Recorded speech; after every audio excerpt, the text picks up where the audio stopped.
खासदार सुनील तटकरे यांनी आधी केंद्रीय गृहमंत्री अमित शहा आणि त्यानंतर अवघ्या 24 तासात पंतप्रधान नरेंद्र मोदी यांची भेट घेतल्यानं पुन्हा एकदा विलीनीकरणाच्या चर्चांना सुरुवात झाली।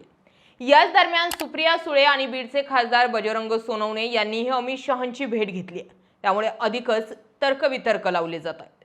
सुनील तटकरे यांनी मोदी आणि शहा यांची भेट घेतल्यानं वरकरणी या भेटी मतदारसंघातील विकास कामं यासाठी असल्याचं सांगण्यात आलं असलं तरी त्यामागे केंद्रीय मंत्रिमंडळात अजित पवार गटाला स्थान मिळवणं किंवा विलीनीकरणाचा काही अजेंडा असल्याची चर्चा राजकीय वर्तुळात सुरू झाली आहे।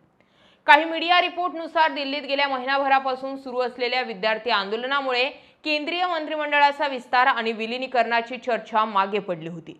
परंतु आता दिल्लीचं वातावरण निवळलं असल्यानं पुन्हा एकदा विलीनीकरण आणि मंत्रिमंडळाच्या विस्ताराची चर्चा सुरू झाली आहे।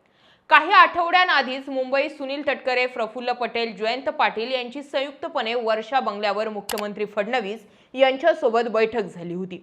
तेव्हाच विलीनीकरणाच्या चर्चेचा जोर आला होता।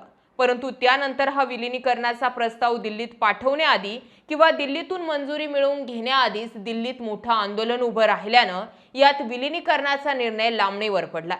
परंतु आता पुन्हा एकदा दिल्लीतील दोन्ही राष्ट्रवादीच्या भेटीगाठींना वेग आल्यानं विलीनीकरणावर राजकीय वर्तुळात चर्चा सुरू झाली आहे। दुसरीकडे अवघ्या 6 दिवसांपूर्वी ज्येष्ठ नेते शरद पवार यांनी पंतप्रधान नरेंद्र मोदी यांची भेट घेतली होती। त्या पाठोपाठ सुप्रिया सुळे आणि बजरंग सोनवणे हेही अमित शहांचं निवासस्थान गाठतात। सुप्रिया सुळेंच्या कन्या रेवती यांच्या 10 ऑगस्टच्या विवाहाचं रिसेप्शन निमंत्रण देण्यासाठी ही भेट होती असा खुलासा सोनवणे यांनी केला। परंतु ऐन विलीनीकरणाच्या चर्चेच्या तोंडावर विरोधी पक्षाच्या बड्या नेत्यांनी देशाच्या गृहमंत्र्यांशी बंद दाराआड चर्चा करणं केवळ कौटुंबिक कारणापुरतं मर्यादित नसावं असा राजकीय विश्लेषकांचा अंदाज। जानेवारी 2026 मध्ये विमान अपघातात उपमुख्यमंत्री अजित पवार यांचं अकाली निधन झालं। त्यांच्या निधनानंतर दोन्ही राष्ट्रवादी काँग्रेसमधील कटुता काहीशी कमी झाल्याचं बोललं जात होतं। दोन्ही गट पुन्हा एकत्र यावेत अशी अजित पवारांची अंतिम इच्छा होती असा दावा दस्तूर खुद्द शरद पवारांनीच केला होता।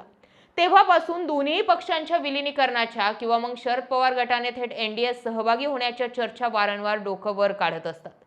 सध्याच्या घडीला दोन्ही बाजूच्या आमदारांमध्ये एकत्र येण्याची अंतर्गत सुप्त इच्छा असली तरी नेतृत्वाच्या पातळीवर मोठे मतभेद जाणवतात। सुनेत्रा पवार आणि पार्थ पवार विलीनीकरणाच्या किंवा शरद पवारांच्या नेतृत्वाखाली काम करण्याच्या प्रस्तावावर पूर्णपणे विरोधात असल्याचं म्हटलं जातं। शरद पवारांच्या एंट्रीमुळे पक्षावरील त्यांचं नियंत्रण कमी होण्याची भीती त्यांना आहे। दुसरीकडे शरद पवार गट मात्र विलीनीकरणावर किंवा एनडीएमध्ये स्वतंत्र पक्ष म्हणून सहभागी होण्यावर ठाम असल्याची चर्चा आहे। परंतु भाजपनं शरद पवारांना सत्तेत येण्यासाठी विलीनीकरण हाच पर्याय असल्याचं सांगितलंय अशी चर्चा आहे। दुसरीकडे प्रफुल्ल पटेल आणि सुनील तटकरे हे काही प्रमाणात शरद पवार गटाच्या बाजूने झुकल्याचं किंवा त्यांना विलीनीकरणात सामावून घेण्याबाबत सकारात्मक असल्याचं जाणवतंय। सुनेत्रा पवारांनी पटेल आणि तटकरेंना पक्षात सध्या जे स्थान दिलंय त्यावर ते खुश नाहीयेत। पक्षात सुनेत्रा आणि पार्थ पवार यांचीच मनमानी सुरू असल्याचं काही नेते खासगीच सांगतात। त्याचाच भाग म्हणून सुनेत्रा पवार यांनी गेल्या काही महिन्यांपासून पटेल आणि तटकरेंची पंख छाटायला सुरुवात केल्याची चर्चा सध्या राजकीय वर्तुळात जोर धरते। त्या शरद पवारांनी पटेल आणि तटकरेंशी जुळवून घेऊन त्यांना हाताशी धरून पुन्हा विलीनीकरणाच्या मुद्द्यावर भर दिल्याचं म्हटलं जातंय। परंतु सुनेत्रा पवार यावरील आपला वेटो वापरत असल्यानं त्यांना बायपास करून विलीनीकरणाचं काही होऊ शकतंय का याची सध्या दोन्ही बाजूने चाचपणी सुरू असल्याचं बोललं जातंय। थोडक्यात सुनेत्रा पवार यांना विलीनीकरणासाठी राजी करून हे सर्व सुरळीत झालं तर ठीक, अन्यथा त्यांना बायपास करून विलीनीकरण होऊ शकतं हेच या भेटीतून दिसतंय।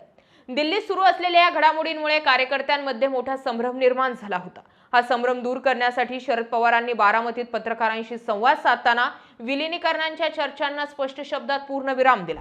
दोन्ही राष्ट्रवादी एकत्र येण्याचा काहीच संबंध नाही, या चर्चा पूर्णपणे अर्थहीन आहे असं सांगत त्यांनी दोन्ही पक्ष स्वतंत्रच राहतील हे अधोरेखित केलंय। परंतु शरद पवारांचा आजवरचा राजकीय इतिहास बघता ते जे बोलतात ते कधीच करत नाही असा अनेकांचा अनुभव आहे। त्यामुळे पवार आज विलीनीकरणाच्या बाबत काहीही बोलत नसले तरी उद्या ते काय करतील याचा कुणालाच अंदाज बांधता येणार नाही। आमदार रोहित पवार यांनीही शरद पवारांच्या या भूमिकेला पाठिंबा देत आक्रमक पवित्रा घेतला। महाविकास आघाडी आणि राष्ट्रीय पातळीवरील इंडिया आघाडी शरद पवारांची विश्वासार्हता टिकवून ठेवण्यासाठी या चर्चा फेटाळणं गरजेचं होतं। जर पवारांनी एनडीए सोबत जाण्याचे थोडे जरी संकेत दिले तरी सुद्धा महाराष्ट्रातील भाजप विरोधी मतदार त्यांच्यापासून दुरावू शकतो, ही रणनीती ओळखूनच पवार कुटुंबियांनी या चर्चा फेटाळून लावल्या असल्याचं म्हटलं जातं. या घडामोडींवरून महाराष्ट्राच्या राजकारणात 2029च्या निवडणुकांपूर्वी कोणतीही मोठी उलथापालथ होऊ शकते याचे संकेत या भेटींमधून मिळतात.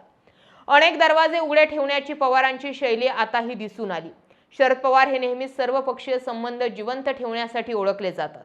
दिल्लीत मोदी शहांशी संवाद ठेवून ते महाराष्ट्रात महायुतीवर दबाव तंत्राचा वापर करत असल्याची शक्यता नाकारता येत नाही. परंतु थेट ॲट द सेम टाइम निवडणुकांच्या तोंडावर पक्ष बदलण्याच्या किंवा विलिनीकरणांच्या अफवांमुळे ग्रासरूटवरील कार्यकर्ता संभ्रमात पडू नये म्हणून शरद पवार आणि रोहित पवारांनी तातडीने या शक्यतांनाच नकार दिला. थोडक्यात सांगायचं तर दिल्लीतील या भेटी केवळ सदिच्छा भेटी किंवा लग्नाचं निमंत्रण एवढ्यापुरत्या मर्यादित नक्कीच नाहीत.